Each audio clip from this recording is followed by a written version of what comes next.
But do you think that there has been any type of a shift in terms of, just the overall party structure, particularly when it comes to these core issues, constitutional rights, anti-war sentiment? We see that, sort of on the bigger level, but in terms of, the infrastructure on the ground level, do you see that change actually happening? What do you mean the infrastructure on the ground level? Well, for very often, there used to be this really big, what you would call, anti-war left movement in the Democratic Party. Oh yeah, it's gone there. There is no anti-war movement in it doesn't exist there. So I would say that it's been like a seismic shift. And what has really surprised me the most is to see how radically the Overton window has shifted on the national federal level. That I did not expect. That is really like a black swan event. The GOP is not fully committed to being anti-war at all, but they are talking about it, which didn't exist before. Oops, this is like some weird issue with me. Freezing but the sound's occasionally. fine. Yeah, I'll pop back. The fact that so many of them were willing to actually speak out against the war in Ukraine, I think that is really crazy. And so I'm hoping, I'd like to be optimistic and say that it's, that eventually maybe they can speak out against Israel too. So I disappeared. I don't know where I went. No, we can still hear you. I think the difference with Ukraine and Israel is that too many of them have a religious ideological connection with Israel, whereas Ukraine, it's able to sort of just be more pragmatic, I think, for a lot of the ones that are like your Christian Zionists. Absolutely.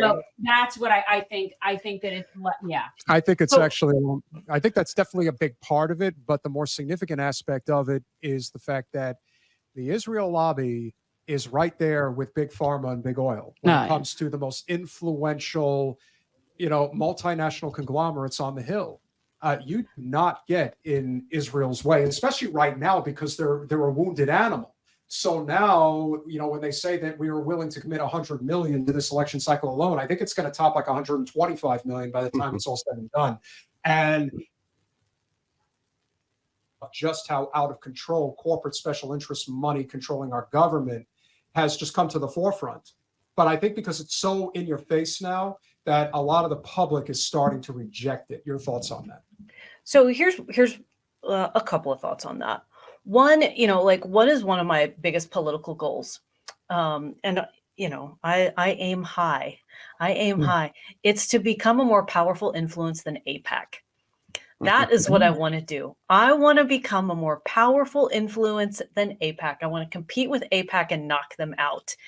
Whether that's party aligned, which I don't really think it will be ever,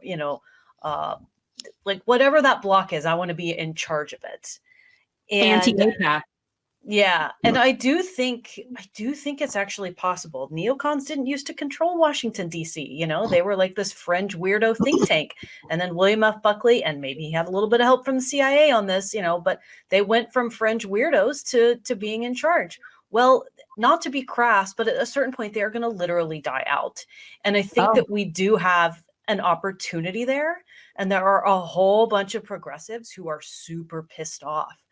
And it would behoove us all to get along and behave ourselves, and work together on this one issue. I think that we can. The other thing that I think is really important and something that needs to happen in this country is that evangelical Christians need to reject dispensationalism and the weird way that they quasi worship the government state of Israel.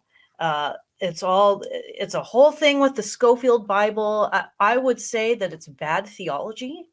And if there are Christians listening, just go down the rabbit hole and Google and look up dispensationalism. You can love everyone on this earth. You can live a Christ-centered life, and you don't have to think that it's God's plan that he's going to wage war on the rest of the world via the state of Israel. I think when we can tackle that problem, you're going to see the opportunity for a lot of incredible growth and peace in this country.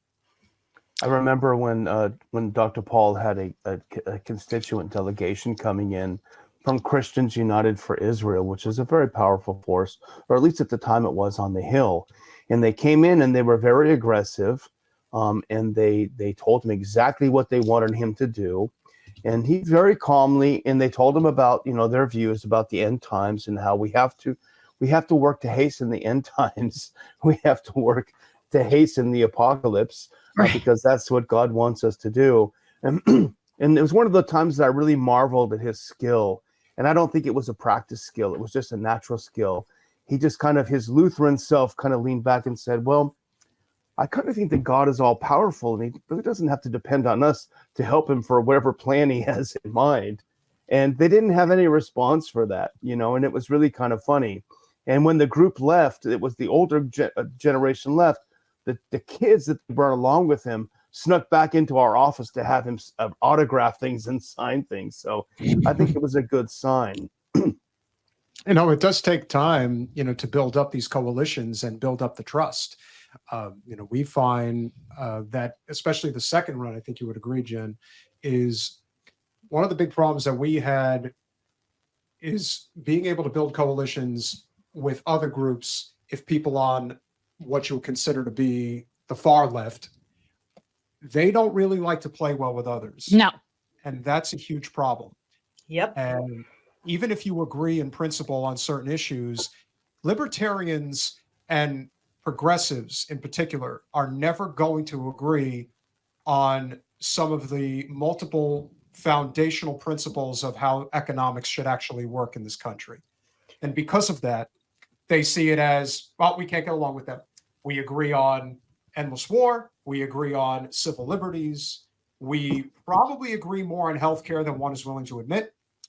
But they believe in, a free market economic system. We generally don't. We agree more with the socialistic style of economics. But you can't live in a world today where you're literally seeing everything crashing down and just assuming that you can continue to have these purity tests. The only purity test I have in politics is whether you're corrupt or not. That's it. Yeah. That's all that matters to me. I almost think that is even old in a way. After the rally we had on Saturday, I had dinner with my good friend Max Blumenthal and his wife Anya Parampil, who've been good friends of mine for a long time. And they say that he's progressive, and I don't know what I am. I'm a religious person, but I think these things. I think one of the things that we can do, especially as libertarians, I'm not a libertarian, but with my mind sort of suffused with libertarianism, is to say, okay, the left, you want working class people to do better, and we do too. We have the same goal. Here's how we think it might work better. What are your thoughts? And let's talk about it that way, rather than this kind of I'm on team A and you're on team B. We want people to have healthcare that works. Certainly the right. We like unions. We like labor. We like individuals to succeed. There are ways that we can come together, sort of in a less than meta way, and I think that's the kind of conversations we need to have. Yeah, there's no economic theory. There's no economic theory in nuclear winter. It doesn't matter if we all get blown to smithereens. No, and we are definitely close to that. We're closer to that than people realize.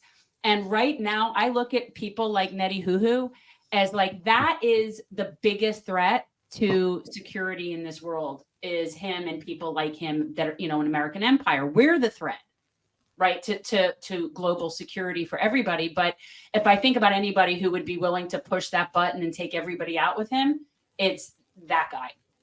Yeah. And I do want to ask you both of the prospect of Trump getting in again. And Angela, I know you've talked about, the fact that Trump has pledged to appoint at least one cabinet member who identifies as libertarian, which you would see as definitely a win in terms of political influence. Depends on which part of the cabinet, That's if it true. matters. That's true. I don't know if you have one in particular that you think would be some a are good better fit. than others. You don't want to get you don't want the loser position. Well, I don't know what you would consider the loser position. I'm just joking, but there is definitely a hierarchy, obviously. But the thing that I don't think people are really making a big enough deal about, and I think it definitely culminated with the full embrace of who, in my opinion, is the biggest war criminal working the earth right now, and that is Dick Cheney. That was it. So Yeah. once you've embraced, fully embraced, all do over. a rally with Liz Cheney and all say, over. I so welcome your father's support. And I'm thinking, but it's not just him. And Daniel, you know this as well as anybody. It's Bill Kristol. Yep. It's Jennifer Rubin. It's Yep. David Frum. They Tom have been Bolton. Yeah. they have been fully embraced by the Democratic Party establishment. And I'm thinking there's got to be some type of a vacuum right now in Victoria the GOP. Newland, Elliot Abrams. Yeah. I could go on. Like in the GOP, a lot of those people have really just been welcomed into the Democratic Party. And if Trump wins, I don't see a circumstance where they're just going to be welcomed back to the GOP or everything's going to be okay. So I kind of feel like there's an opening here of some No, kind. They're they'd not. just be more crazy. So I think there is an opening, but I'm being very realistic, maybe a little bit stoic about what that opening is. We're not going to have peace in the Middle East just because Donald Trump gets elected. What we have is an opportunity to start building long-term for peace and normalizing it and getting more people elected on both sides of the aisle who are like, you know what? America first means that we stop sending money to Israel so that they can blow up kids in Palestine. We're going to have to reach critical mass on that. But there are going to be opportunities where we can just like skyrocket up along the way. And so that's how I see this. At my very most optimistic point, I would think maybe Donald Trump will make some sort of deal that less people will get murdered.